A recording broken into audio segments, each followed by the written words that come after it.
in a 9 to 5, singing with Dolly too. He made it to the show just in time, but she had to go and hurt the singer and waste his heart and mind. That's alright with the singer, it happens all the time. Well, in the morning he'll see it through and follow that long white line on the beach.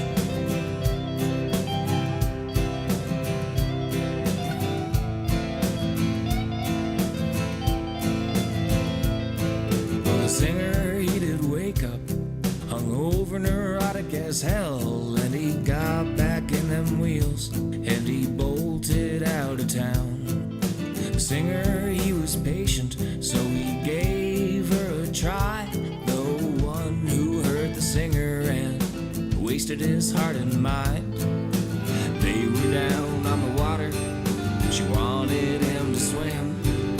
The singer didn't want to, but she managed to pull him in. They were down on the water, she wanted him to swim. The singer didn't want to, but she managed to pull him in on the beach.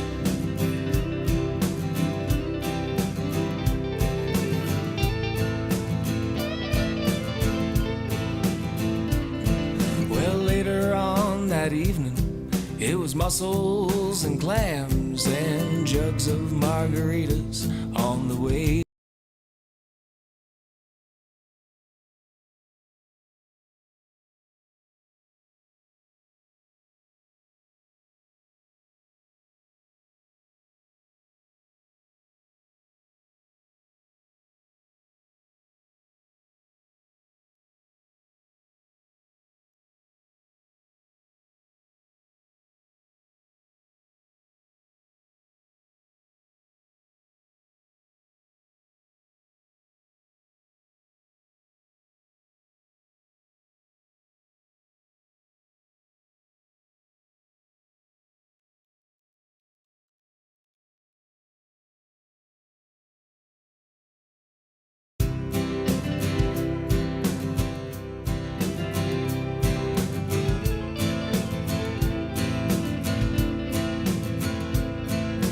Driving down the road, feeling blue, crying, listening to 9 to 5, singing with Dolly too. He made it to the show just in time, but she had to go and hurt the singer and waste his heart and mind. That's alright with the singer, it happens all the time. Well, in the morning he'll see it through and follow that long white line on the beach.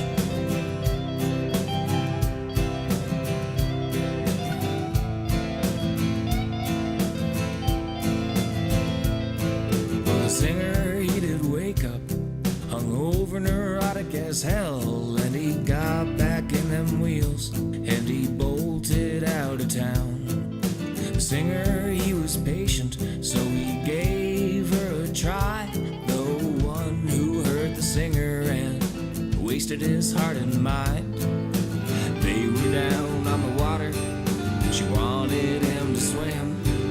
The singer didn't want to, but she managed to pull him in. They were down on the water, she wanted him to swim. The singer didn't want to, but she managed to pull him in on the beach.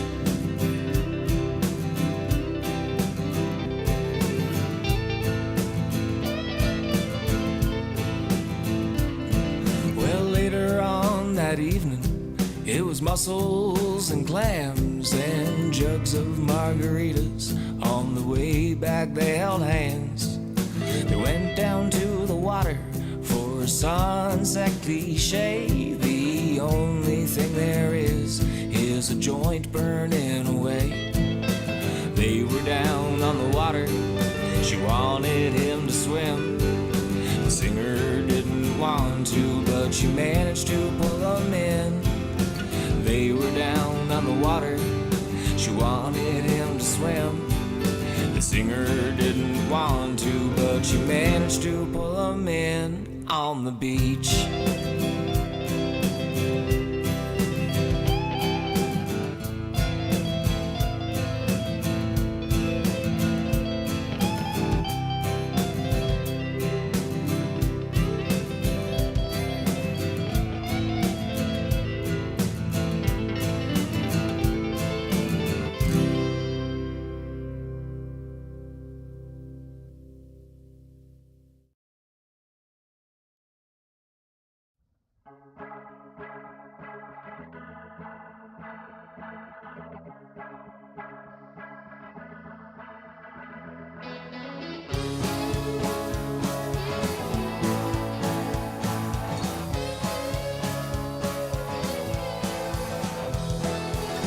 I'd like to watch your life and laugh at when you fall. Replay it in my mind of my own days gone by. I'd like to live a life in hindsight 20 vision, but I live and learn instead and keep moving with the rhythm. I ain't got a record player to release the truth. I get down on rainy days and dig myself some youth. You gotta hear the truth.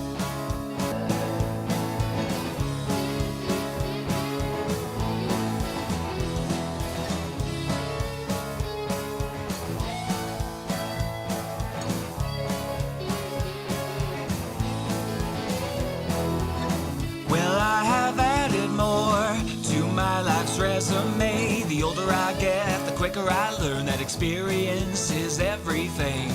Well, I have added more to my collection. Those hollowed lines, at times lifelines, just listen to those lessons. I ain't got a record player to release the truth. I get down on rainy days and dig myself some youth. You gotta hear the truth.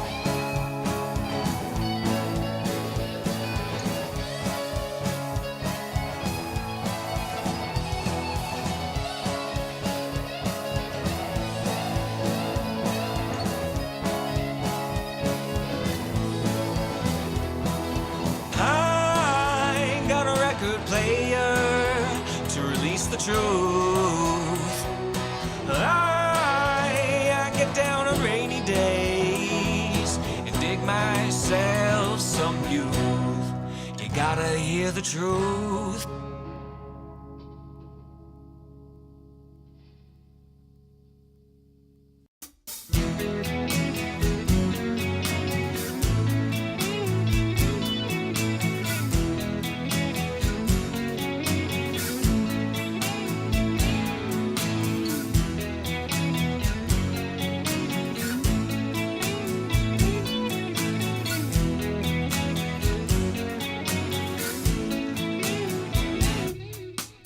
Beauty was a game I was taught from my youth, from the start. All of her words didn't escape me. I took, I ran, I walked alone, waiting for a cold young girl's heart that I could warm. Yes, and I'll start to care maybe next year. Old love behind the side of my fear, and I'll start to care maybe next year. I won't try no more.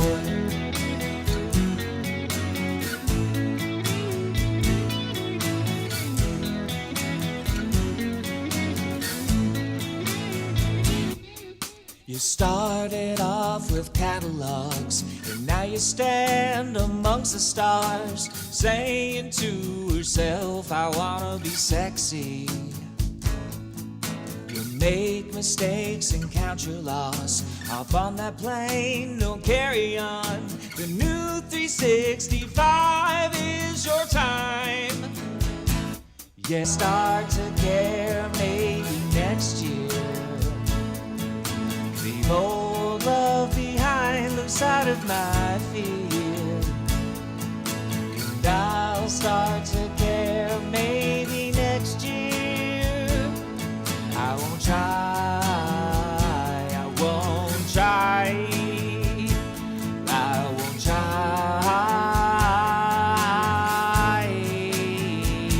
no more.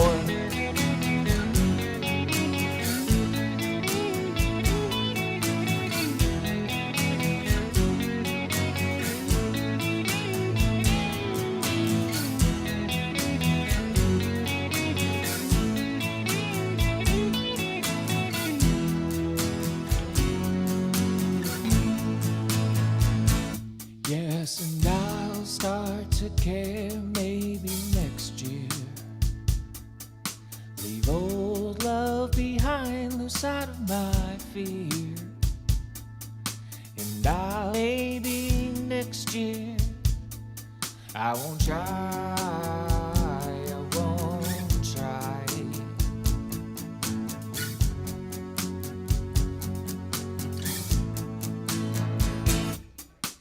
And I'll start to care maybe next year.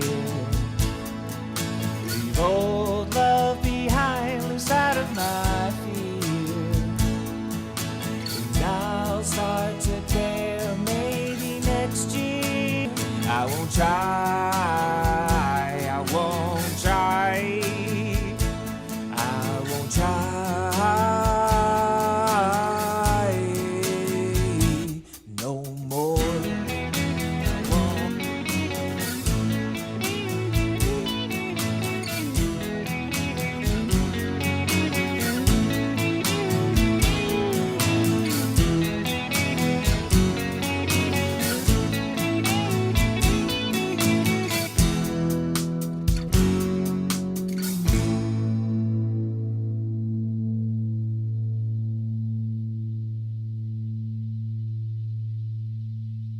All right, folks. Jordan here. Hope that you guys are all having a fantastic day and that you guys are able to hear me. We are watching a Rick Beato production again today, and hopefully it'll go all right. Yeah, basically Rick Beato and Anthony Fantano, who is a YouTube commentator on music. They made a video yesterday, and I thought that would be a good opportunity to visit old Rick Beato again, like we did a few weeks ago, and just get in on some of that action and see what these guys are saying about the music industry right now. And you get a Canadian perspective for myself. So my name is Jordan Matchett. If it's your first time in here, welcome on in. I'm a singer-songwriter, and I'm a Canadian, so I think that it's nice to have a different perspective on things sometimes. And who better really than two of the baddest OGs on YouTube to give us their 2 cents. So let's just hop right into it and get at the fun. I have the internet's busiest music nerd. So how you been doing? I've been doing good. How are you? What's going on? I thought that I should first introduce you to the people on my channel that may not know who you are. I just assume everybody knows who you are, but Anthony Fantano has 2 different YouTube channels. I've been following you on both your channels since probably 2018, 2019. You have Fantano, and then you have the Needle Drop. Can you tell people what the difference is between the 2 channels? Yeah, I mean, I have both those channels. I have the Twitch page as well. I'm all over the place. I'm spreading like a disease. You are all over the place, and I follow you on multiple platforms. Yeah, we're TikTok mutuals as well, I believe too. So yes, we're everywhere together. But yeah, the Needle Drop channel is mostly music reviews. On the streaming platforms, we usually do kind of like live reactions to stuff when it comes out on new music. So I'll preface this right now. I don't really know too much about Fantano except for the fact that he is a music commentator, and I haven't really paid much attention to his content overall just because he's really into the hip-hop vein, and I don't really listen to modern hip-hop at all, so there's nothing for me there overall. But I did start watching his content when he started going in on the Drake versus Kendrick beef, which was lots of juicy news for him and lots of good content. So that's kind of where I got on the train with Fantano, just so that way people kind of get an idea of how little or how much I know about this guy. Music Fridays, especially. On the Fantano channel, we usually just kind of like do a lot of side music industry commentary and just talk about more general music discourse, and, commentary that may be happening in the music sphere broadly. But that's basically kind of the separation between the two. I mean, it's not, a super, I think, bold line separating both of them, but it's a lot of content coming out every week, and it's so much that it doesn't really make sense to upload all of it to one channel. In my view, How have you navigated things along the way? Like, Also, I think, let's just be honest, if you have two channels and you can get them both monetized and you're putting out different kinds of content, you know what I mean? Let's be honest, Anthony, it's going to sustain your income a lot more substantially, right? all the content ID things that are in place on the different platforms, especially YouTube, which early on for me was a real problem as far as playing things and talking about them. What's your history with that? I mean, there are some videos, especially on the Fantano channel, that we upload that, occasionally will feature some material from the music that I'm actually kind of reviewing and talking about. But honestly, like, I started reviewing music on YouTube back in like 2009. And that was a time period where, the content ID stuff and what your channel could get banned for, it was even more stringent. It was even crazy. Yeah, what was that like? What was that like? Well, I mean, frankly, I used to play like music clips in my reviews. I would literally refer to a specific part of a song, and then I would edit in like a 3-4 second clip of that part of the song just to like, illustrate something. You know what I mean? Yeah. Even in a positive sense. But with that being said, like, that was not. As soon as my channel got partnered or was getting close to being partnered, I had like a contact, somebody who reached out at YouTube who was kind of like a liaison at the time, which is kind of like a funny thing to say because these days they like, they say, oh, if you have any issues, tweet at the YouTube Twitter page, which is like insane. That's how essentially they're doing customer service now for like their channels and, their user base. But anyway, I had this person telling me like, yeah, keep in mind, I had kind of stopped this practice by this point that I had gotten partnered. And he said like, yeah, all these old videos where you're kind of like doing that, if these videos stay up, your channel's probably going to get flushed down the toilet. And I said like, well, what if I just like make them private or something? And he's like, if they're private, they're still in the system and likely to be picked up by the bot or whatever. And your channel could still be like completely obliterated. I was like, okay. And I just like deleted over a year's worth of videos right then and there. And from that point forward, like, the way I work through it or address it is that I just completely avoid it, outside of like, a spare moment, here and there where I feel like maybe I really need to illustrate something, or if I have to do a reaction. And typically if I am, that's going kind of like on the streaming page and like a dedicated channel for that, so that it doesn't get like mixed up with everything else and potentially endanger anything else that I'm doing. It's ridiculous. It's not something I'm happy about, especially since like the law when it comes to fair use and opinion and commentary is pretty black and white at this point. I really can't, but I honestly can't even imagine, like, he's talking about like being a creator years ago and being, getting chopped off by YouTube for using clips of a song. And again, whether he said it was a good part of a song or a bad part, but you still couldn't use any of this stuff. And I just think that like, oh, this is going to be a wild conversation, I think. But I mean, think about album reviews by like Rolling Stone writers that used to mean something. Like, people that this is like, it definitely affects a lot of people from reviewing music, and especially from like independent and smaller artists from getting like extra attention or just getting like a lift off from somebody like, say, Fantano, that might just have found like this new album or this new band and he wants to put them on. But yeah, the industry machine will not let that happen.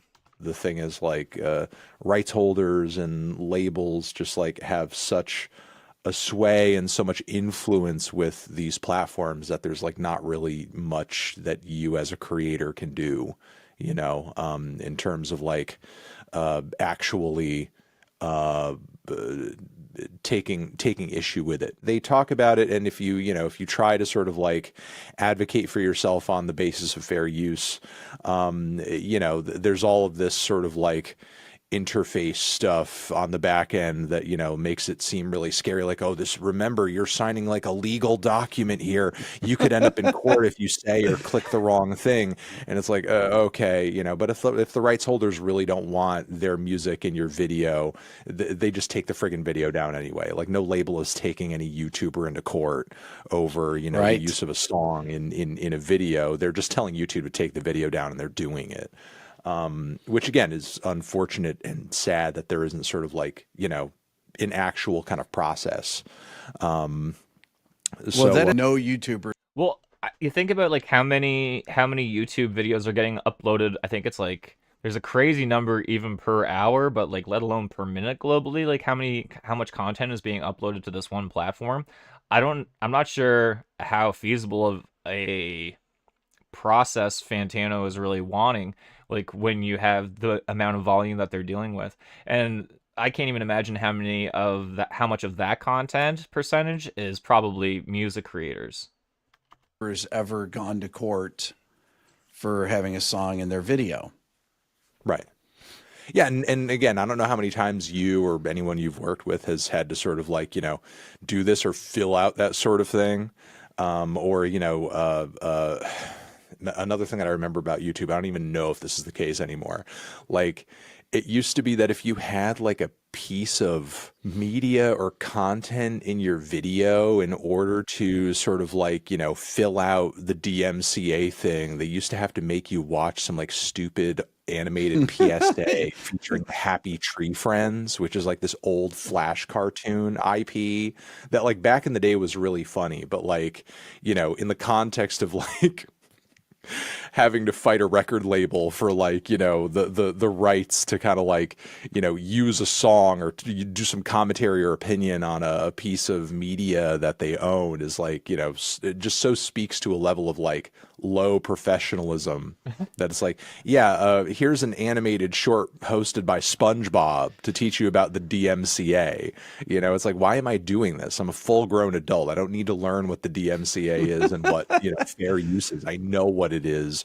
You guys don't know what the hell it is. That's the problem. And you're making me watch a cartoon to learn about it. So, the way I navigate it is I just avoid it, and I challenge myself to, try to describe the music. I just see like a lot of different programs, not just within music, but like outside, that are finding these ridiculous solutions, like SpongeBob giving you a lesson on fair rights and DMCA.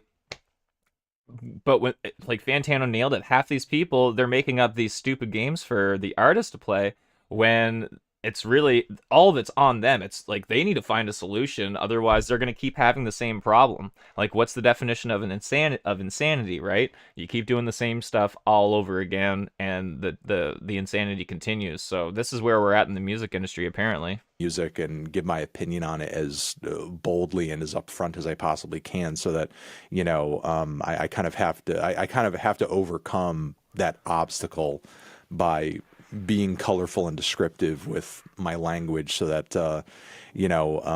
because I can't rely on the ability to incorporate a recording into a piece of work that I'm doing. Well, everything that you do is fair use. Any type of album critique is for sure fair use, no question about it. No, it is. I testified in a congressional hearing back in 2020. Super interesting. If anybody hasn't seen Rick Beato speaking at Congress, I highly recommend it. There are a lot of people that shit on Rick and say that he's an industry guy, that he doesn't care about smaller artists. I think that if a person like Rick Beato, who's had a pretty substantial career, is speaking in front of Congress in the United States, I think that he cares a little bit about smaller artists. I think that that's kind of proof. And that was back in 2021. He hasn't slowed down on trying to get fair use and artist rights, proper and right. maybe something like that. One of the hearings Don Henley was in. I didn't happen to be in the same hearing, but it was a hearing on fair use, and they've not done anything about the law. I testified on one on AI as well, but Yeah. now they're saying that completely generative content can't be copyrighted. I'd love to know your thoughts now as you're starting to see things creep in. You had a really interesting guest talking about Spotify last week. I just finished this new and fantastic book, Mood Machine. It's a work by journalist and music writer Miss Liz Pelly. Can you talk about this, some of the things there? Yeah, the interview that you're talking about is with writer and author Liz Pelly. She has a new book out called Mood Machine, and it's a pretty lengthy multi-chapter deep dive into just all of the nasty bits about Spotify's business model. I've read through the book cover to cover. I highly recommend it. It's a fantastic read. Not only did I get more details on stuff that I've already known, but I learned a whole lot too in terms of just how preposterous things have kind of gotten over there in terms of, its functions and how much kind of like AI is beginning to play a role in Spotify doing this kind of slow roll toward, I don't know if we're ever going to get to a point where artists are fully replaced, but they're definitely they're going to try. Well, they're definitely cutting as many corners as they can on the back end to save themselves as much money as possible. Especially on these playlists where people just sort of have them on in the background. They're not really paying attention. Maybe it's chill music and ambient stuff. Maybe it's like kind of just background, very relaxed jazz or electronic music and so on and so forth. And, if you ever do happen to find yourself listening to one of those playlists, actually look at the playlist and maybe click through some of those pages. Listen specifically to some of those songs that you're hearing, because if you actually do click through some of those pages, you may find that hey, this song's on here, has millions of streams, and yet the artist that, is named behind it, they have no social media. They have no page. Right. They have no following. Yes. They have no albums. They have no discography. What? They have no output. They have no anything. And if they do, it's just like a bunch of contributions to playlists like this, and that may in fact in those cases be either generated AI music, or a nameless, faceless artist who essentially kind of walked into a studio and, booked a session with a couple of people, got paid several $1,000s, just basically cut some background electronica or just bad lo-fi hip hop beats and just We call put that it in this playlist. like library music is what my friends do that. She does actually kind of connect it to the history of Muzak. You know what I mean? Okay, that's which there's a absolutely time and a nuts, place man. for that sort of thing. But the thing is, in the past, and as and people who you've Okay, I'm familiar with library music. This is something that it's around, right? I mean, elevator music, it's all the same stuff. But what Fantano's talking about is ultimately a pal, say a loose pal is coming into town. You're staying for a few days and you're doing a session. Well, this pal is also a musician or whatever they do, whatever they might contribute to that session, and you pull them in. They don't have a career. They're actually they're just a hobbyist musician that you happen to really enjoy. And that's essentially what Fantano's talking about. So it's kind of weird because, as I mentioned earlier, this kind of thing is really going to get rid of people, the fair rights and fair use and stuff like that. It's okay for AI to take whatever, but it's not okay for Fantano to use a small clip of an artist's work to use as an example. That absolutely blows my lid off. I'd like to say that I'm surprised about it, but it's not surprising at all. People are popping up nowadays that have not had a career. They haven't been doing the work. And here's what I mean by work, folks. I mean that they put out a couple of EPs. They tour regularly because that's how you build a fan base after 2000. Let's be honest, right? CDs are dead. CD sales are dead. Streams don't pay. You got to go out on the road. There are people that are not doing the things, right? And by that, we are getting... I mean, I've never heard of fucking Benson Boone. I've never heard of this guy until he had his dick at the Grammys. I've never heard of the guy. Not once. And now he's doing backflips with Brian May. Never heard of that guy in the last 20 years. I don't know how it's happening. I'm not saying that this is the same thing that Fantano is referring to, but stuff is happening very fast and people are skipping steps, like really, really important steps. I personally believe, but let's go on. Who have worked in that sort of industry, like usually that stuff is placed and used for a specific use purpose, and it's labeled adequately. It's not slipped into playlists where it's like, given to you by a music streaming platform. It's like, yeah, hey, discover music. We're teaching you and helping you discover some music that you like. Discover music on Spotify has done zero for me. And I'm pretty sure it goes both ways. I have not found a new artist that I'm like, holy smokes, thank God. I've not said one time in the past 10 years of loosely using Spotify as a creator or a listener. I've never gone and said, thank you, Spotify, for showing me this artist. That is yet to happen. Yeah, on either end of my career. Like really like, and when in fact, like you're just kind of being served like fake AI slop or something like that. We've done lots of videos about Spotify that deal in that deal in, just like the ongoing monetary squeeze that they're doing on artists, the fact that like they kind of sit there and continue to act like we're paying artists as much as we can't pay them anymore. No, they're not. They pass the buck over to the labels as well. We actually pay the labels and the rights holders, and the labels are the ones that pay the artists. Meanwhile, Daniel Ek and other people who are at the top at Spotify are cashing out their stock. I say this, and I'm using DistroKid as my distributor on my new EP. I'm using it because it's the easiest option that is inexpensive that's available to artists. I mean, there's CD Baby, there's DistroKid, but all of these guys are playing game with Spotify, and Spotify is playing game with the labels. I'm sure that we'll probably get into that, but Rick's gotten into this on a number of videos. So Spotify, label, and then everybody else. That's really the game right now, folks. So if you're using Spotify as your main platform, let this sink in. You are not helping whoever you're listening to. You got convenience of having their stuff, but you know what? You could listen to them on YouTube Music, and they would get paid more, probably more fairly, and more people are probably going to listen to you as a creator as well. So if you're listening to Spotify as your recreational music streaming platform, I'd like to lightly discourage you today to find something else. I use YouTube Premium every month.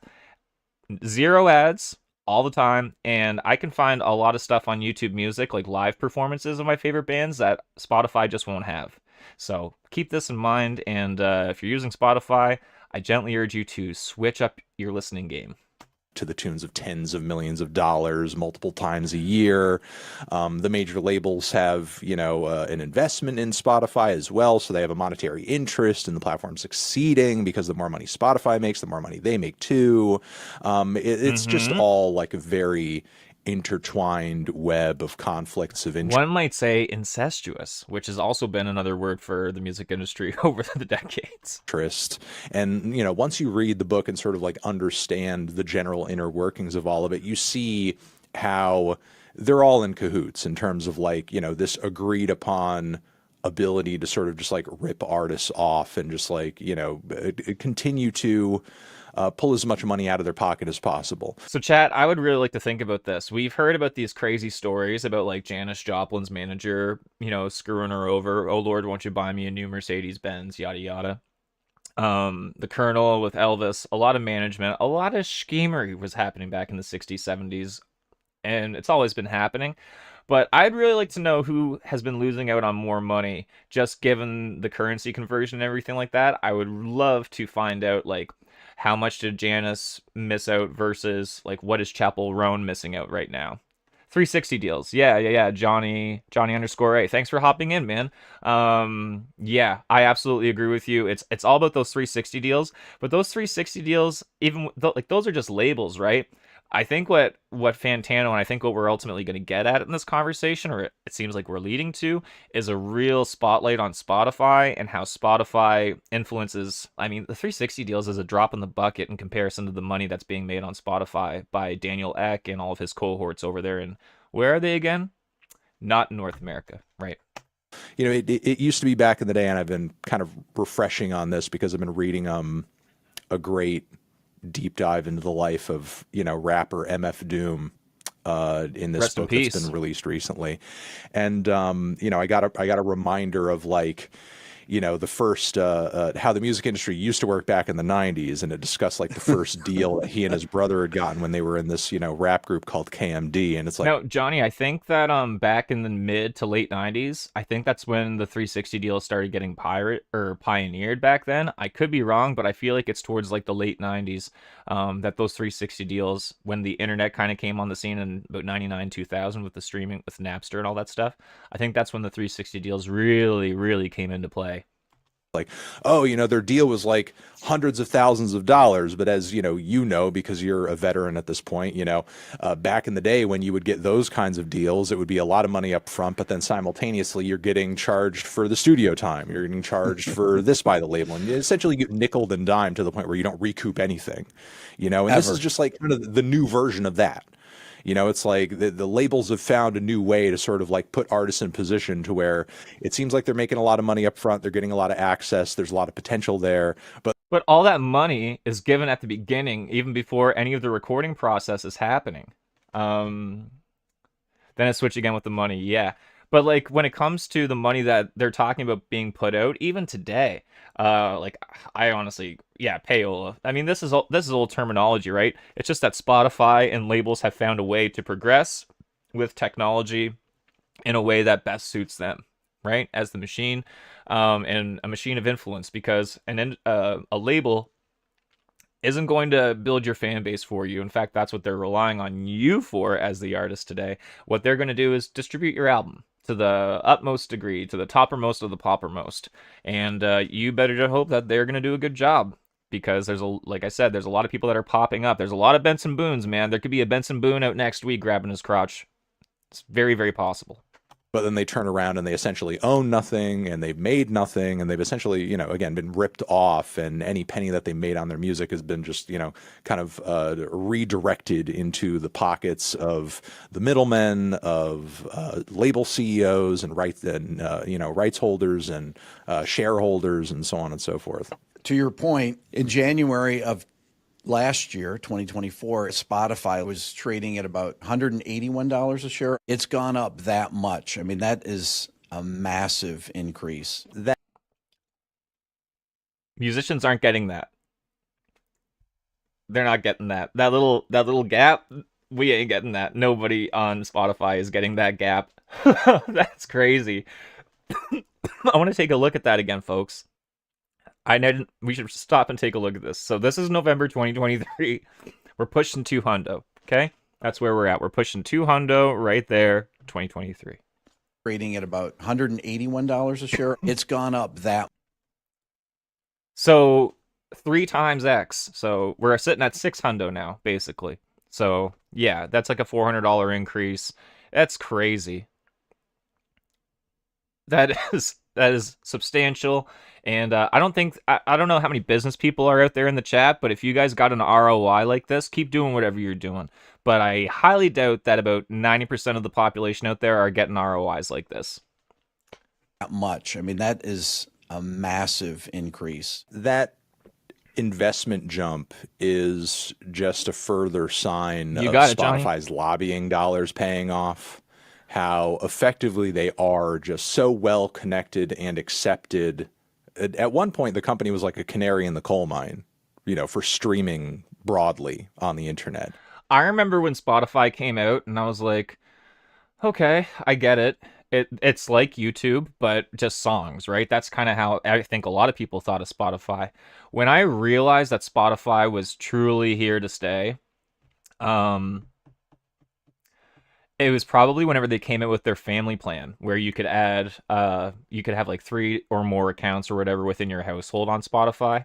That's when I was like, oh boy, they're here to stay. And when you find that a company like that makes like that high of an incline so quickly, that's usually a sign that they're here to stay and that they found a way to work with the overall machine. And what I mean by the overall machine, really, just AKA overall machine, everybody makes money. That's the overall machine. But now they're just they're nearly a label subsidiary in terms of like, the common interest being shared between them and the majors. And, as a result of that, investors know that Spotify is like one of the safest bets. Well, people like Rogan, I mean, we're going off into a different place right now. But if we're talking about like, I think what you're trying to get at is like, actors would get like a deal kind of thing, like I know what you mean, but Hollywood be giving out all these like hotcakes, the same way that alternative music labels were giving out a lot of demo deals and a lot of big deals in the 90s as well. Those days are long gone. Those days were the days where pretty much anybody, any loser could make it, I think the 90s was. And now you pretty much have to you got to be in this machine, man. I'm really interested in what Fantano's that saying you could right make. Yes. It's like that stock is not going anywhere because it's streaming is here, streaming is now. It's not going down. It's only growing in terms of its influence and its power. Really the only people at this point who could do anything and shut off the faucet are the rights holders, and they're not saying no. They're fully on the train. They're throwing coal into the steam engine. So what do you think the artists are going to do as far? So Fantano just said something really interesting. It's like streaming is here to stay. It's not going anywhere. And the worst part of it is that we are still, streaming is so new. Like YouTube channels are still very new. On YouTube, you're going to find people like me that are new creators, and you're going to find people like Fantano and Beato with over 3 million viewers, and people like Asmongold that are commentating, and that he has a lot of influence over a lot of people. But let this be known, folks, we are still very much in the wild, wild west days. We are in the color TV days of YouTube right now. So for anybody, I think that's why there's been a push. Like, I'm not sure if anybody else on YouTube, creator-wise, has seen these in their feed.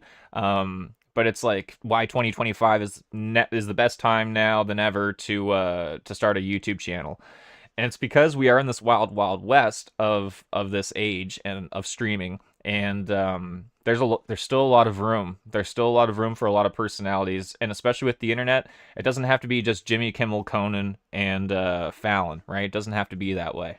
As the embrace of AI, I mean, every songwriter I talk to that I know in Nashville or out in LA tells me that ChatGPT or Claude or whatever,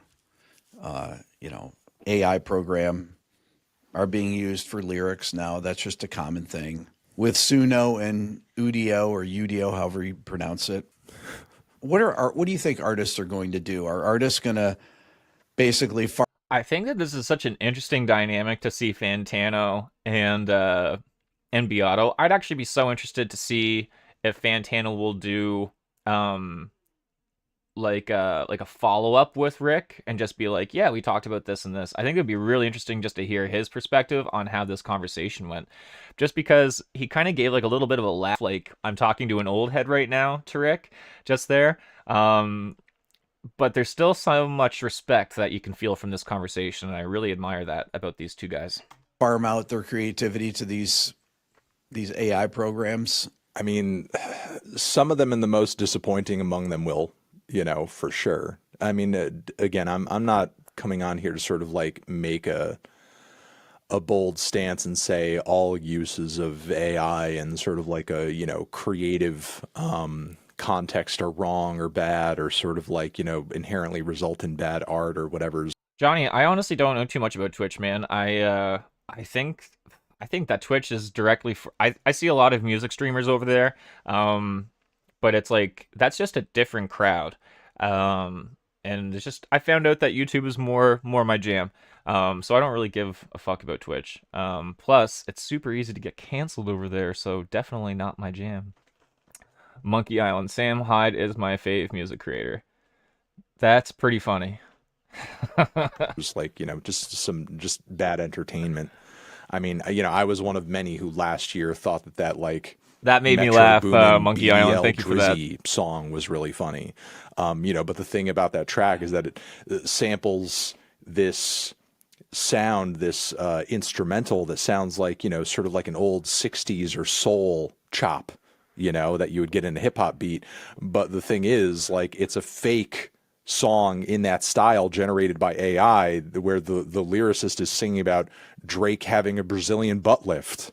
You know, it's Johnny, I again, look at how many subscribers I have, man. I'm now I have no idea. I'm just out here talking some shit about stuff that I'm passionate about, and I think that from what I watch on YouTube, that's generally what I look for. I look for people that A, are competent in what they do, know what they're talking about, and are passionate about it.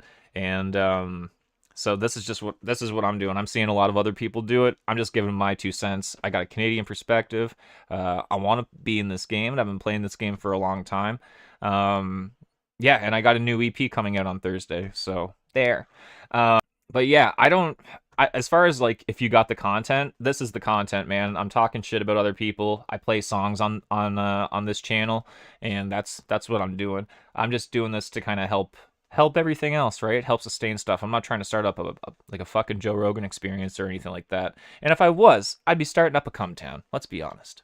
it's a total anachronism. That could never exist. You know, there's no soul band in the 70s singing about that, you know? Right. But the thing is, like, he sampled that and he turned it into an actual beat, and, you know, people loved it. It was very entertaining.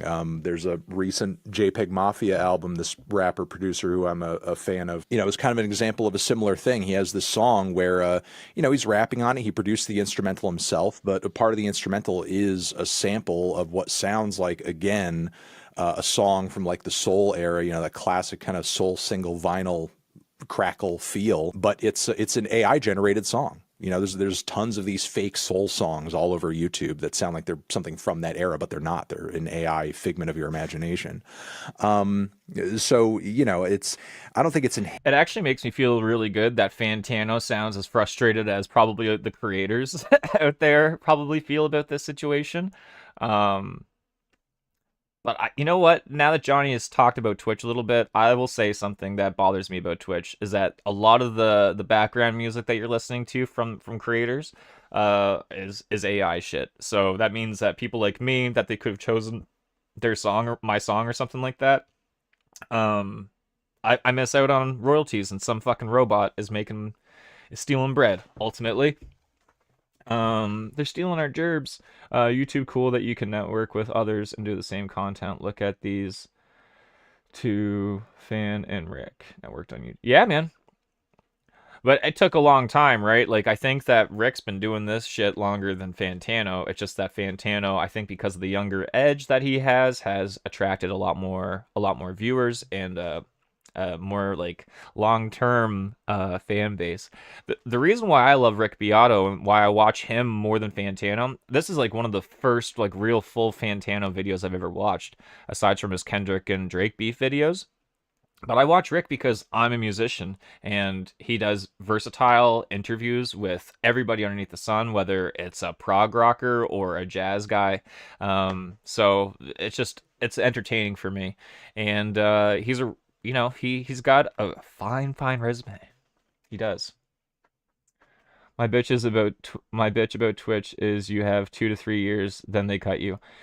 To be honest, I've had a decent experience with Twitch, but it also came from the networking side. I had a friend. This is 2020, summer of 2020, summer of COVID. Everybody remembers. But he was like playing Diablo 2, and I guess there's a huge fucking cult on Twitch with Diablo, and he kind of got his he was like, yo, you should really start streaming on Twitch. And he helped me out, and I think like at the height of my Twitch stuff, I was making like $232 US, which Canadian wise pumps up to like almost $300, which is nice, man. It was a nice like little experience, but I fell off. I think I tried to get like a real job at the time, around there, like cabinet working and stuff. COVID fucked up a lot of us, right? So I went through like a couple different jobs, and unfortunately left Twitch behind on that front. But yeah. Yeah, I was really excited about Twitch at the time, and I definitely regret it because I'm sitting there with like 200. I'm monetized on Twitch, but I honestly couldn't. I prefer doing this on YouTube. Definitely. inherently bad in all cases, but a clip go up on social media recently where Kanye is kind of like showing because he's kind of, touting the use of AI in his upcoming album. A lot of these artists now use like either ghostwriters or people who sort of like come up with lyrics or flows for them. And on the back end, and they sort of like will re-record those ideas in sort of like a new session. And Yeah. he showed how this guy sort of doing exactly that was able to just kind of use AI to turn his vocals into something that sound like Kanye's vocals, as opposed to Kanye having to re-record that himself. So it's like, you're kind of doing it in a way that is even lazier than having somebody do all the writing for you. And there were a lot of fans who were very disappointed. Well, here's the thing, Johnny. I think that there is a lifeline. I think that you're right on the Twitch thing where there is like a 2 to 3 year span, and then it's like, because here's the deal. I can only watch Amaranth's tits so much until I'm going to put that $6.99 into OnlyFans. And I'm just talking, not just me, but I'm talking about the average homie that's out there behind a screen, right? You're only going to watch Twitch and Amaranth so much before you're going to want to actually give this chick real money. And that comes into like a lifeline. Every entertainer has a lifeline. Sometimes the lifeline is a nice 5 years. Like, remember Kevin Hart? The guy used to be huge, dude. Like, from like 2010 all the way up until probably 2015, 2016. And then he fell off. And now nobody gives a shit about Kevin Hart. And entertainers, musicians are the same. People come out, they take breaks, they come back out. It's that's just art. That's just artistry, man. And I don't know. Like Paul Simon, remember in the 90s, he had like that 10-year like writer's block. It's like, no, man, you were actually just enjoying your money from the past 20 years of making a ton of it. Like, it's okay to say that too, Paul Simon. You wrote Bridge Over Troubled Water. You can get away with it. But yeah, I digress. Twitch was a good experience, but I find that my home is more on YouTube. That's where my tribe is, as the fucking new ages like to say. By that, because as much as Kanye can be pretty controversial, his fans do actually want to hear his actual voice coming out of his mouth, and they were kind of shocked and disappointed to sort of like see that, and I think in cases like that it can feel really there's a sort of disillusionment there, and there's a sadness that I think kind of creeps in when it's like, oh, the voice that I'm hearing of this person who I'm supposedly a fan of, who I think makes great art, the person who I'm hearing may not even be them. It may just be a person using some kind of AI sort of like vocal manipulation. Now here's a hot take, and chat, let me know what you guys think. If you're familiar with the Nashville scene or country music or pop music in general, like Beyonce or Lady Gaga, then you're probably familiar with the term ghostwriter. And that means that, there could be up to in some cases, 10 or more people that get a credit on a song like Poker Face or whatever, right? So what's the difference between Beyonce having 10 support writers when she's like the tits, right, of the world, and me saying, man, I'm really stuck on P, and I say, hey, I'm trying to write a song, this is kind of where I'm going, help me out? What is there a difference anymore? Because this is murky waters. Software to make it sound like they are this person who I'm a fan of. I was having lunch with a friend of mine who's a music journalist this couple weeks ago. He had watched one of my videos that where I talked about this one Coldplay track that had 15 writers on it, and I always joke about those things, right? And he said, "What did I just say? Having 15 writers is basically what did I just AI. Say?" And I thought about it. I was like, yeah. When you take the experiences of 15 different what did I just musicians, songwriters, put them together, jumble them up.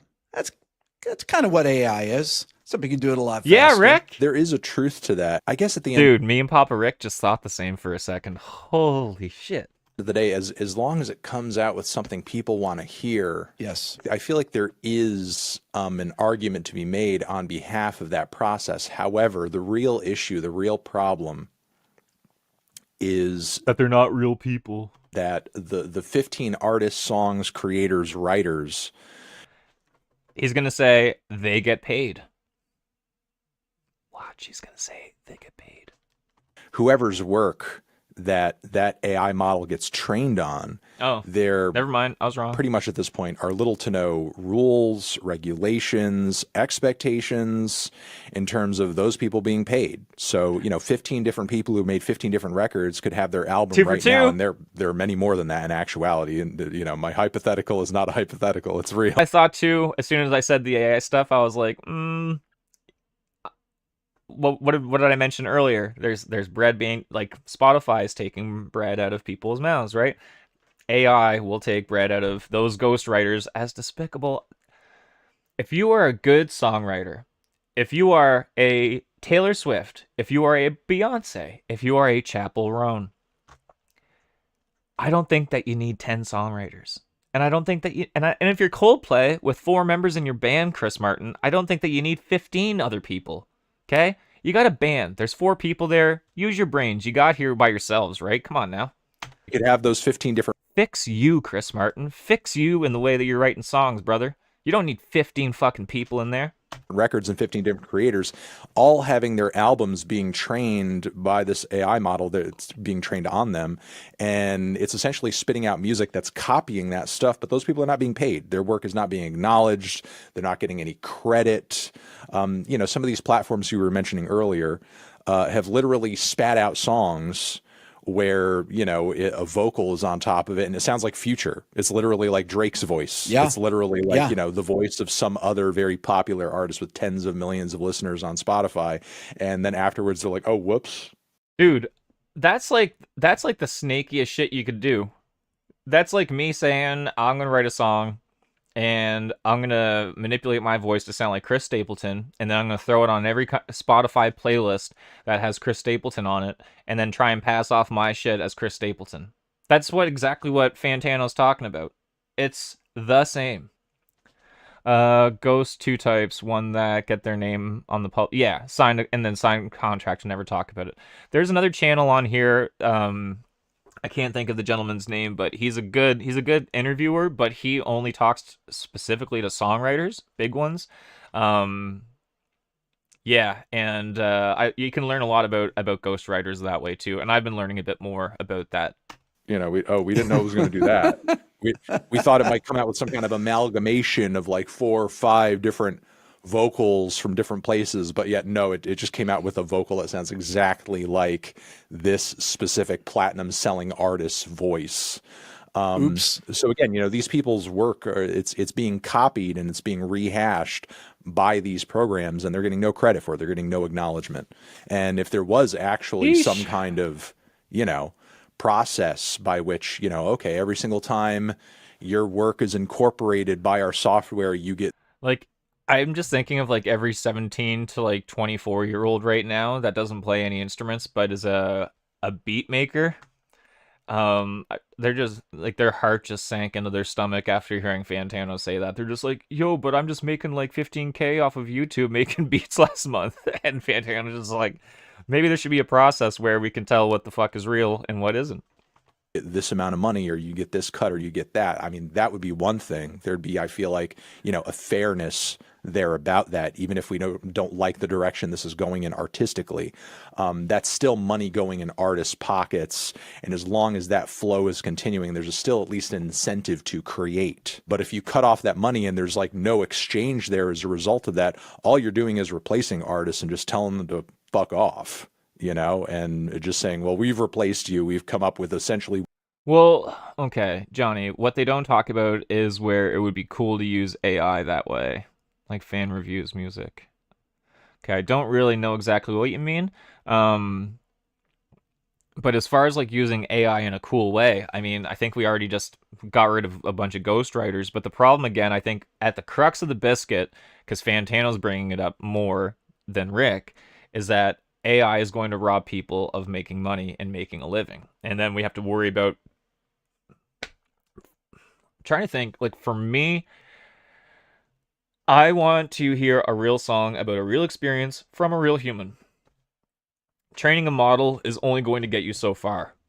The language, the verbiage, the nuance of how we represent love, relationships, anger, the blues, etc. is very, very unique to the human.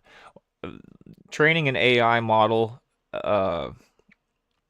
to authenticate that to the highest degree that we are it's impossible, right?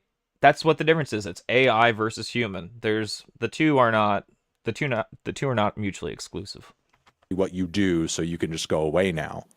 My vibe is that people are going to listen to things that they like. They don't care whether it's AI created or not. And that's the sad. They don't. That's they, the sad they don't truth. care at all. You know, the way that people used to get around using samples, the whole idea of interpolation was that they just do a re-record of it. Mm-hmm. And doing re-records of something that's AI generated, okay, so you create it with AI and then you just replay all the parts, you know, recreate it in your own way. And I'm sure that there's some of that going on right now on records that are already out. And maybe that some of the AI created music actually improves what people do. You know, essentially you're competing against, well, whatever these models are trained upon, but you assume it's training it on all the possible combinations of chord progressions, melodies, beats. Okay. So what Rick is talking about right now is last week he had the piano player, his name is Jordan, so that much I can remember, but I cannot remember his last name right now. But he is the keyboardist from Dream Theater currently and has played with pretty much everybody underneath the sun. He's a very, very well accomplished musician, and he has pioneered an AI training model that essentially jams with him. And you can go check it out. It is actually worth the watch, and probably one of the most encouraging AI videos or content about AI that I've ever watched. And as far as what Johnny's talking about, like what cool way to use AI would be, that is a good example. So if you guys are interested in that, go check out Rick Beato. He put it out last week. It's with Jordan. He's the keyboardist from Dream Theater. You could Google that and find him a lot easier that way. But the stuff that guy was doing with AI was pretty remarkable, and I think that could be a really incredible practice tool. So that's kind of where I think I'd like to like lay AI to make us better humans. I don't want us to take over the humans. Bass lines, sounds, things like that. So trying to come up with something that is really fresh might push songwriters and producers into going that extra step to try to create things that haven't been heard. Yeah, I mean, I don't think creativity, generally speaking, is going anywhere. And as long as this technology continues to grow and gain influence, like I have no doubt that even I myself am going to find myself in a position where like I'm enjoying something that has been aided or influenced or impacted by AI on some level. But, you know, with that being said, and I know you've sort of like spoken to, you know, these trends in videos that you've done as well. I don't know if this stuff is wholly being embraced because of just like how helpful or how Johnny, I don't really want to get into the backing track controversy. I call it a controversy. I've been seeing a lot of bugaboos happening live on TikTok and Instagram of some country artists particularly, but also just overall artists that are, I mean, if you're relying so much on your backing tracks that in some cases you look like you're lip syncing, do you think that that's cheating, or do you think that that's just like blatant, like I'm Milli Vanilliing my concert in front of everybody? You know, I don't consider backing tracks cheating. I consider it like outright not performing. That's what I consider it. Outright not performing. Now, with that being said, is it possible that you're going to be able to get a full band production on every gig? No. No, it's not. But that's not what people are going there to listen to, right? They're going to hear the song. They're not going there to hear the fucking horn part. Let's be honest, right? ingenious or, you know, how profoundly great it is. I think it's being embraced because for one, of convenience. And I feel like we're in an age where artists have to sort of like take advantage of every convenience that they can because they don't know whether or not a record that they're working on is going to be successful. I feel like the older model of doing things, which, you know, you very much decried the death of on videos that you've done. I feel like a lot of artists would like to go back to that, you know, but the thing is, like, there's such a huge risk and potentially no money in, like, hey, let's book a session. Let's book a session. Let's get 8 people in here. Let's spend weeks on this, you know, let's spend this amount of time on this. You can okay, and this is where like the conversation of backing tracks gets crazy. Yes, you can use it as a tool. What I'm telling you is that people that are using it as a tool go the extra mile and say, "Well, hell, we have the shit here. Why don't we just use it on every song?" That's the line that's being crossed. Okay? They're not using it as a tool. Performers that are going on stage with backing tracks are using it like those backing tracks have vocal tracks on it. Think about that, dude. This, let's do let's get ambitious. Let's do this. Let's do that. The only artists who Like when you're backing tracks, okay, let's put it this way. As far as like are backing tracks cheating or not, if you are using a backing track, that's fine. If there are vocals on that backing track, like lead vocals on that backing track, anywhere on that backing track, you're officially you're pulling the goalie and you're leaving yourself open to cheat. I don't consider that performing if there's a vocal track on there. That's crazy. If you're a good musician and that you're going on the road and you can afford production with a backing track, hire a good singer. Just do that, right? Hire two great singers. Do that. I know who really sort of like embark on, that level of grandiosity are the ones who already have like tens of millions of followers and listeners and so on and so forth. Spotify is currently going, and we haven't even really kind of addressed this part of it yet. Through their algorithms, and as I'm sure you maybe have discussed at some point recently, the way that they've sort of like done that cutoff where, oh yeah, if your song doesn't have this amount of streams within a year, you get no money. That's so crazy. Yeah, what do you think about that? I mean, it's saved them millions and millions of dollars. Yeah, it's gonna save Spotify's bacon, but it doesn't put pressure on the artist to do well. It doesn't. It does not. It gives them pressure to spend more money on great marketing. That's going to influence Spotify. That's what it's going to do. It's going to leave the artist to spend more money to get to where Spotify wants them to be, which is an unrealistic expectation, right? From a streaming platform. Right. I mean, for an individual artist, everybody may be sort of like looking at it and be like, so what? That's like that's a couple of pennies, da da da da. But overall, that's you can train it. Again, I'm going to go back to what Rick's video was about last week with the AI stuff. You can train an instrument apparently now to jam with you and in the style of what you can do. So I recommend, Johnny, if you're interested in this concept, please go check out Rick's video. It is very, very cool. Now, with that being said, Jordan, whoever his name is from Dream Theater, did train the AI to play very, very, very much in the style of him. Now, is it going to be him? No. But is it going to be in the same style as him? Yes. Now, let me put it this way. How many jams or blues jams or whatever, let's put it this way. How many guitar players do you think have modeled off their sound off of John Mayer in the past 20 years? And now they sound like John Mayer. They don't sound like themselves, right?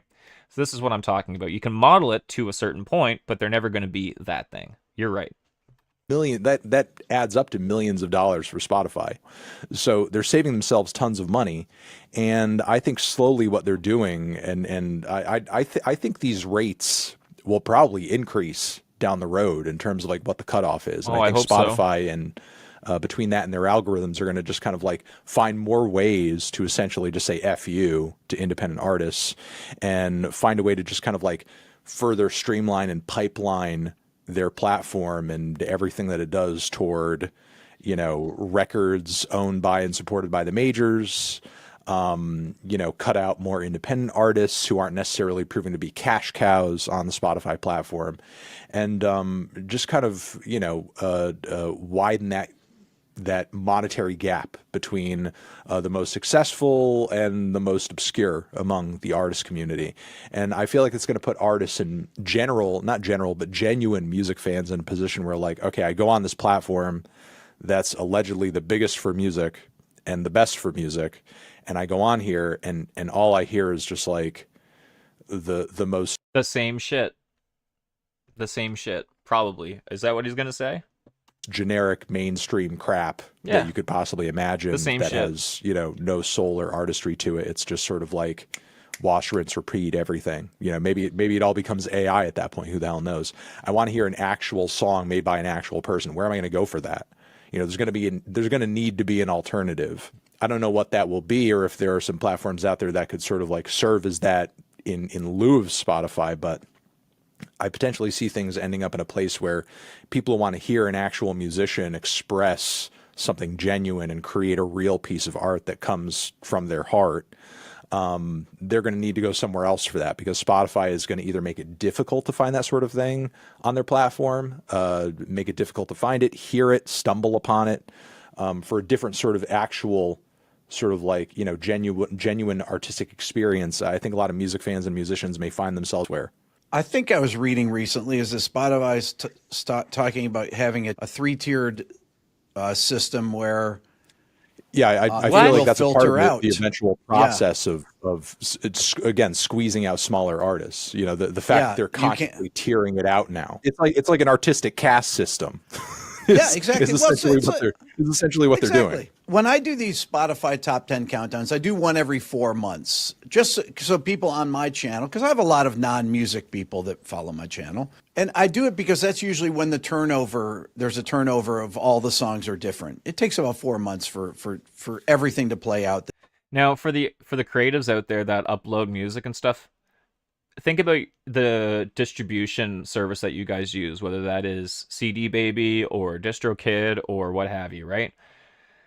If Spotify, who is the biggest streaming platform right now, if they're going to start making tier levels of their service, how do you think that that's going to affect distribution for companies like DistroKid? And how do you think that is going to be inexpensive for the artist as time goes on? The prices are just going to get higher, even from a distribution service that is supposed to be the cheapest or inexpensive, right?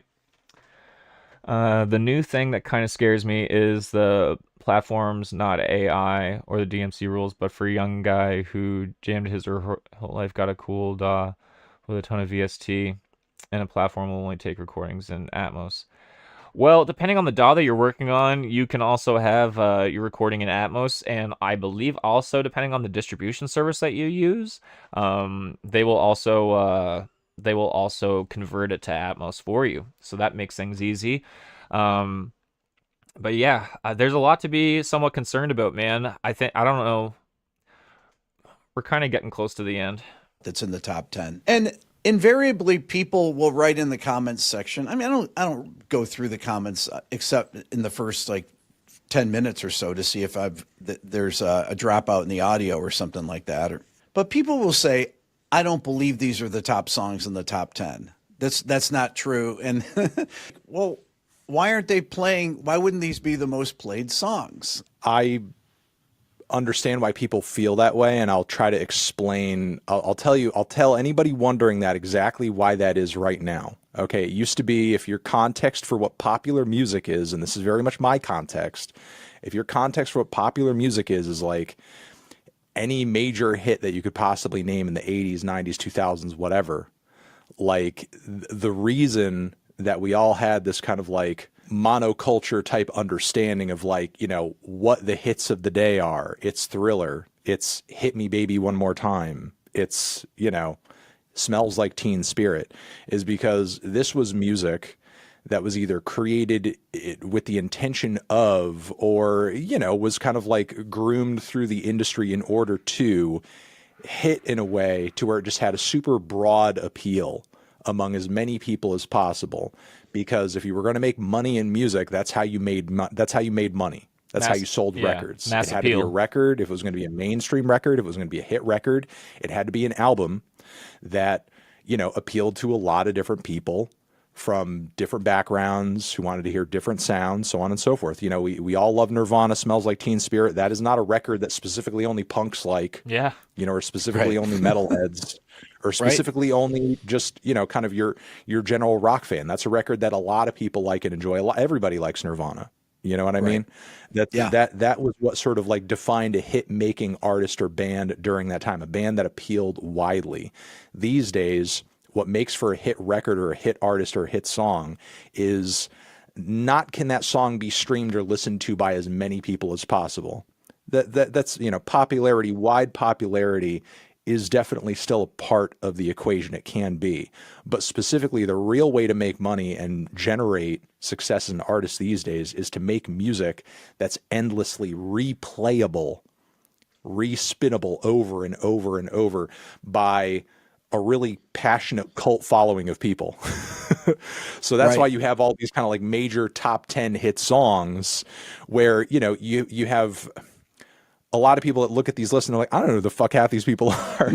And, it's like, I'm sure some people look at that and they're like, am I old or something? And it's like, no, there's a lot of young people that don't even know who these people are. Yeah. But the thing is that, Folks. the reason they're hitting and the reason they're successful.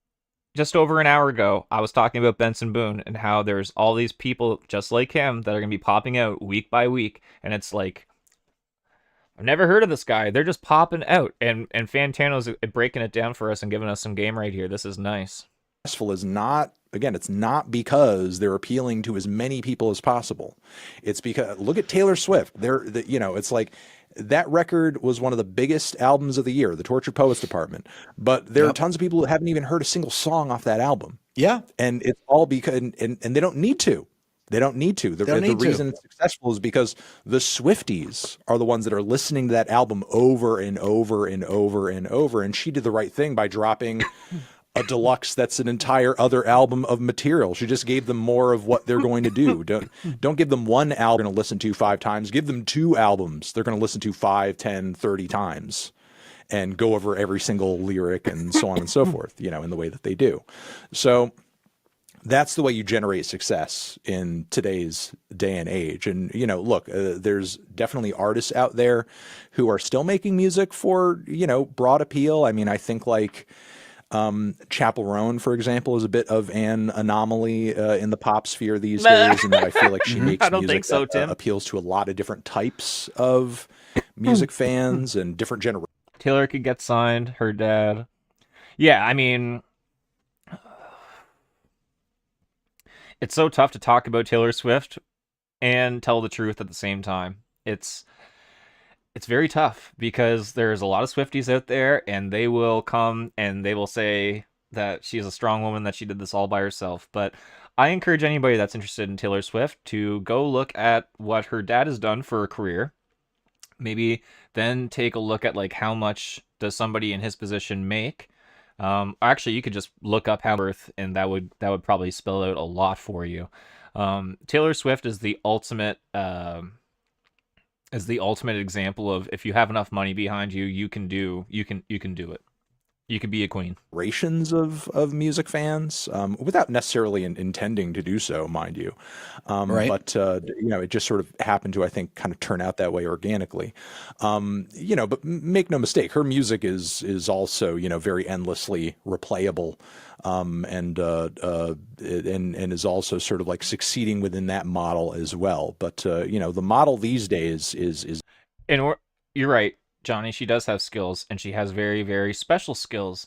And some of the skills that she has takes a good amount of money to do, like choreography lessons and dancing and gymnast. Like, this chick is just not like, she didn't just roll out of bed and was talented. Okay, it wasn't like that. And a lot of people need to understand that half of the people that we're listening to have next to a pinky nail worth of talent going for them, and that they are genuinely being pushed because this is the music business. It's not about appealing to as many people broadly and even globally as you possibly can, like in the days of Michael Jackson. Right now it's about, can you get this kind of hardcore niche group of people to listen to this one thing as many times as possible, endlessly, almost. Yeah. That's really the way to sort of like, pop these records off and make money these days. I was listening to Songs in the Key of Life, Stevie Wonder, yesterday, and I was thinking to myself, would any of those songs, Sir Duke, My Sherry Amore, I Wish, any of those songs be hits today? I mean, could Stevie Wonder break through?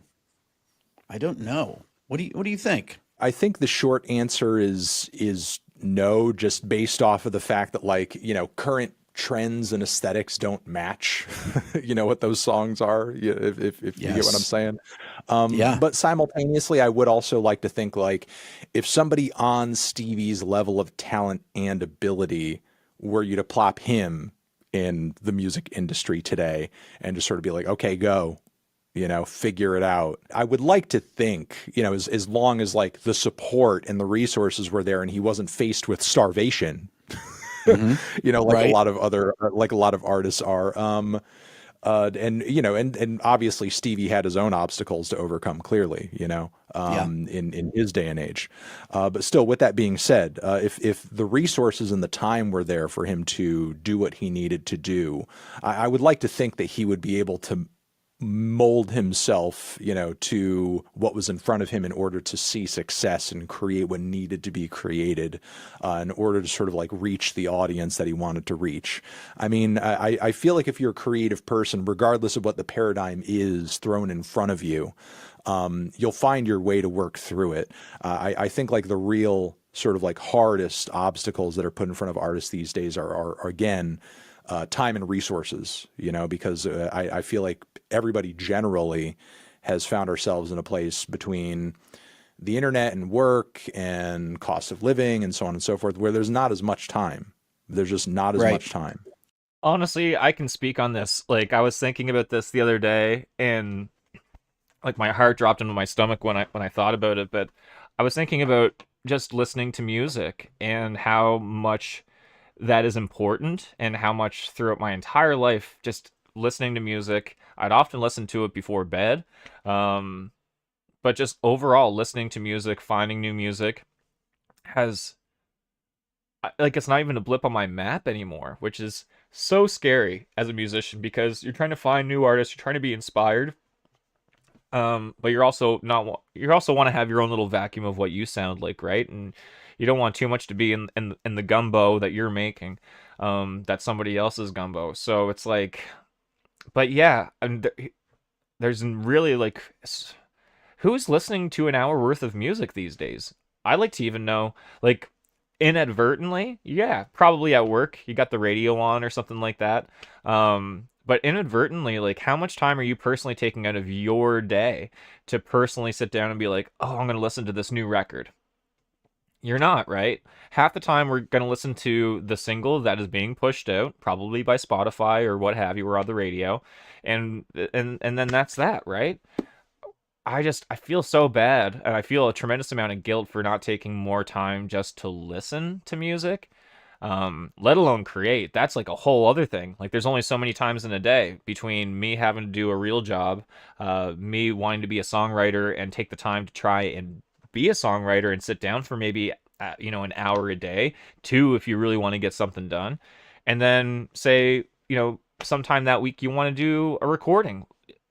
You have to put 8, and I'm only doing it by myself here, so I'm putting away 5 minimum hours to sit and record just to get something sparsely done.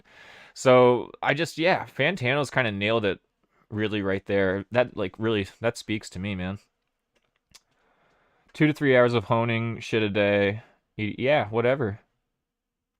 As Yes, much time for sure. for personal stuff to create, but also to explore. I feel like I've found myself in a place where when I'm doing reviews of certain artists, especially if they're more obscure, sometimes there's not as much of an audience for that sort of thing, because music that's more obscure, more challenging, requires more time to consume and process and understand. And a lot of the time when people are going on platforms like Spotify, because they've just made it so easy and convenient and simple, like, they're just looking to hear something familiar. They're just looking to hear the easiest thing to digest or have on in the background without actually having to think about it. Because the day is so hard and stressful and traumatic anyway, without having to add an experimental avant-garde noise artist on top of it. Right. When all is said and done. But unfortunately, I think that's put things in a place where stuff that's kind of like really challenging the status quo and challenging people's conception of sound and what music can be, there's not as much bandwidth for it, not as much of a concept for it. I feel like Spotify has put a lot of listeners in a place where they're not being confronted with anything else other than what they're familiar with. Yeah, we're not being catered to as a listener. Like I said earlier today, earlier in the stream rather, like, there's not one time in the past 20 years that I've ever been like, thank God Spotify's here, otherwise I wouldn't have found this new artist. Not once. Not one time. Which is a strange place, I feel like, to find, at least from my observations, it's a strange place to find a lot of young music listeners in, because I feel like when I started my YouTube channel, we were kind of reaching a point where a lot of younger listeners were almost like jaded and feeling like they've heard everything. Yeah, And like yeah. there's, nothing that could like really phase them. And, artists like, let's say, for example, Marilyn Manson, who, existed and basked in a whole decade of being like, the number one shock rocker. People look at him and are like, who cares? Now, I feel really fortunate just given the fact that I'm a millennial, but I'm very thankful to be a musician because it's given me a lot of opportunity, especially growing up in the 90s, having all that alternative rock there has been super, super helpful. And yeah, like I just super grateful that I have a diverse amount of musical appreciation. Um, these days, I feel like there are a lot of. But I just think that Fantano's right on this one. People aren't listening to music to they're just we're all just trying to be pacified, I think, is really what it is. And the convenience that overruns our lives has really taken hold as well. And people aren't as adventurous with their tastes anymore. Younger listeners who are seeing like, artists who are here and there on social media, either being really abrasive in their sound or sort of really upfront about their sexuality or whatever. And it's almost like, you're watching them be shocked. And it's like, I thought you guys have seen everything. I thought you guys have been getting exposed to everything. What's going on? I feel like these algorithms are narrowing people's experiences in a way to where they're not getting, that exposure to anything that's like kind of popping that bubble or sort of like, getting into that echo chamber of whatever it is that social media is feeding them.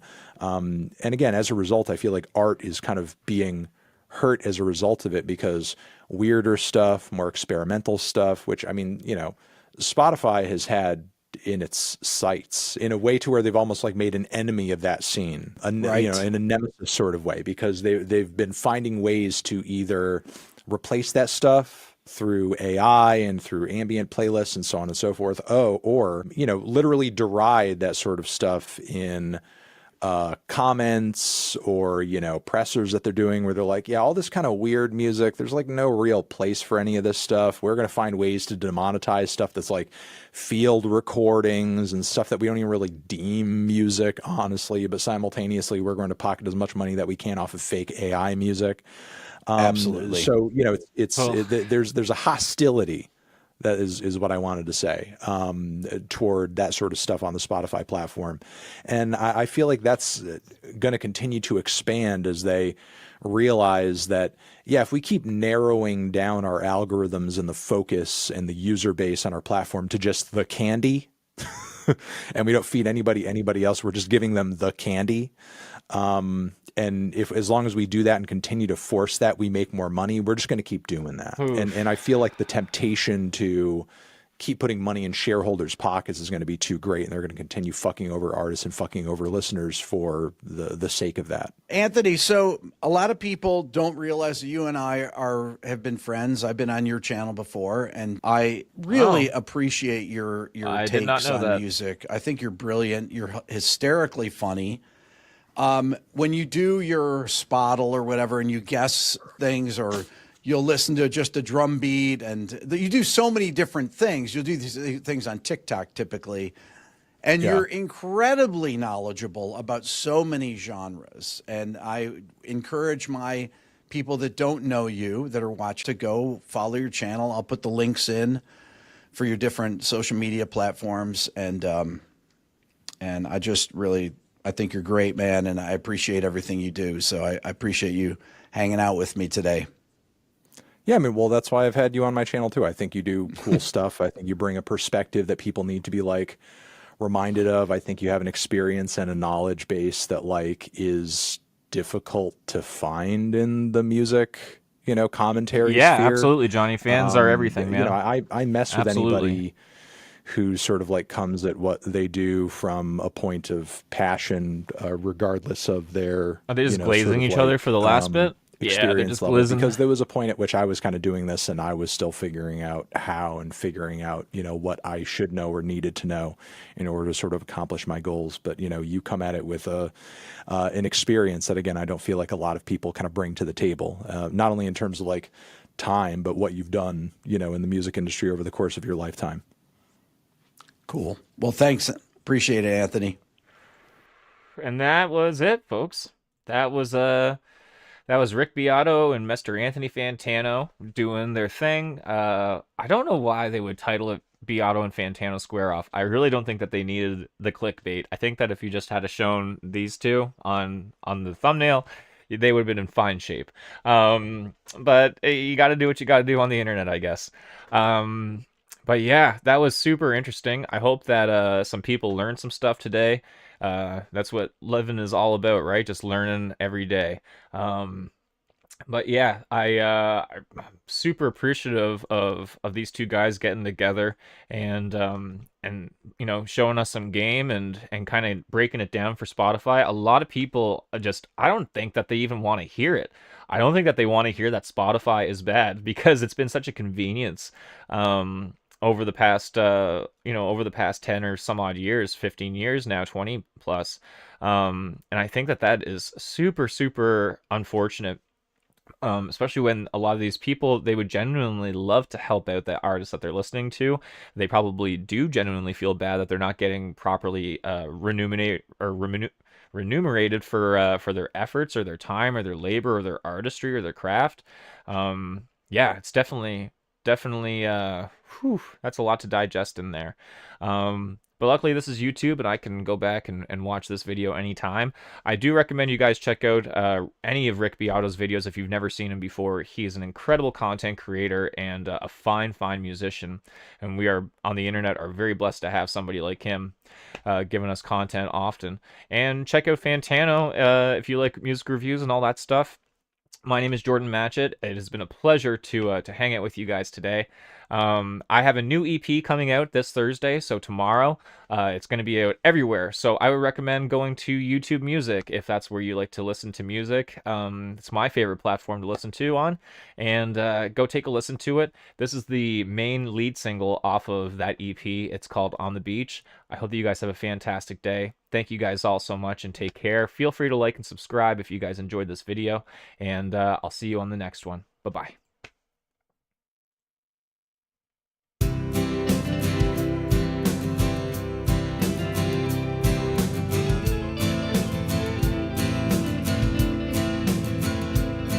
He was driving down the road feeling blue,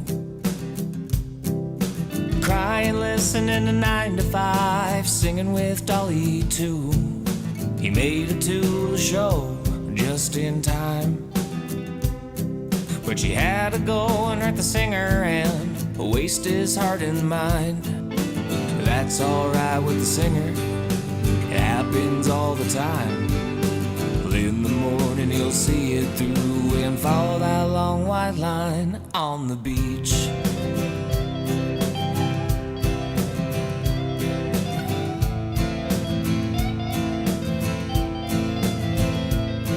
The singer, he did wake up hungover, neurotic as hell, and he got back in them wheels and he bolted out of town.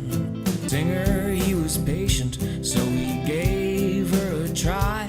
The one who hurt the singer and wasted his heart and mind. They were down on the water, she wanted him to swim. The singer didn't want to, but she managed to pull him in. They were down on the water, she wanted him to swim. The singer didn't want to, but she managed to pull him in on the beach.